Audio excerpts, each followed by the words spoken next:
History of Calculus by Zuriel, Loloma, and Angel, submitted for our pre-calculus 4th term project.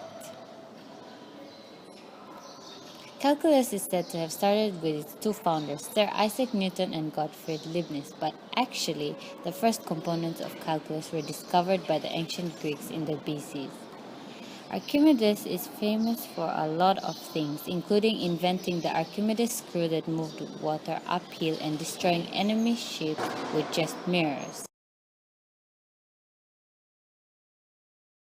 But what most people don't know is that Archimedes had quite a hand in calculus.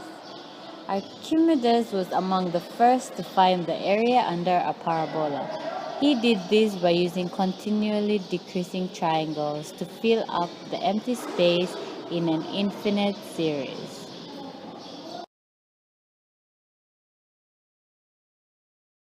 Archimedes also used the Greek method of exhaustion to approximate the area of a circle, and as a result got closer to discovering the true value of pi.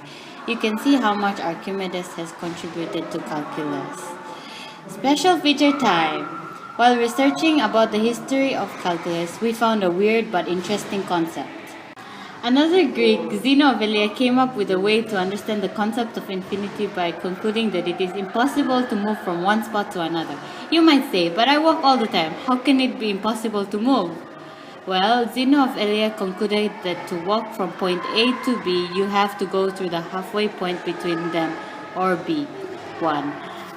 But then to get from A to B1, we have to pass through another halfway point, or B2. Then again, to get to B2, there is another halfway point that we have to pass through, or B3.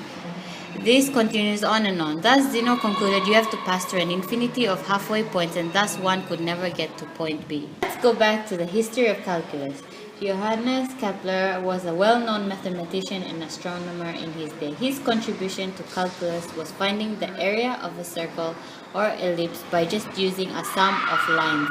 Kepler was wrong in some calculations, but he was able to closely estimate the orbit of the planets. The next influential person was Bonaventura Cavalieri, who based his idea of integration of Kepler's area as a sum of lines.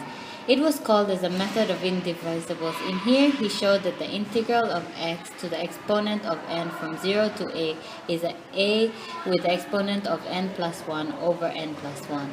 After Cavalieri is Gilles Roberval. He took Cavalieri's ideas even further and concluded that the area under the curve of a parabola is an infinite number of infinitely narrow rectangular strips. He said that 1 over n plus 1 as n tends to infinity.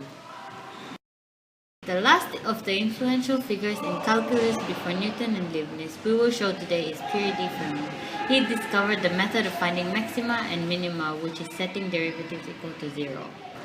The next appears Gottfried Leibniz and Isaac Newton in the Great Salk. There was a lot of controversy between these two people, as both claimed to be the sole founder of calculus. It is now cleared up that Newton discovered calculus first, but Leibniz published it first.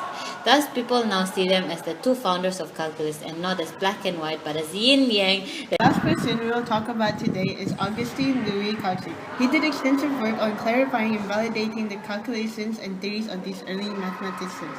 He improved upon theories by adding the concepts of continuity and limits. All in all, we have these 8 people out of many to thank for their contribution to calculus. You may question its importance, but actually calculus can be found anywhere. It's even in the automatic aircon that we use. Let's say your desired room temperature is 15 degrees Celsius and your current room temperature is 35.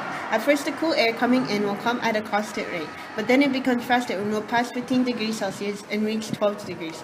The aircon then tries to decrease the cooling rate, but it might pass again and reach 16. This keeps happening as the temperature gets infinitely closer to 15 degrees Celsius, but never actually reaches it. This is an example of limits in calculus.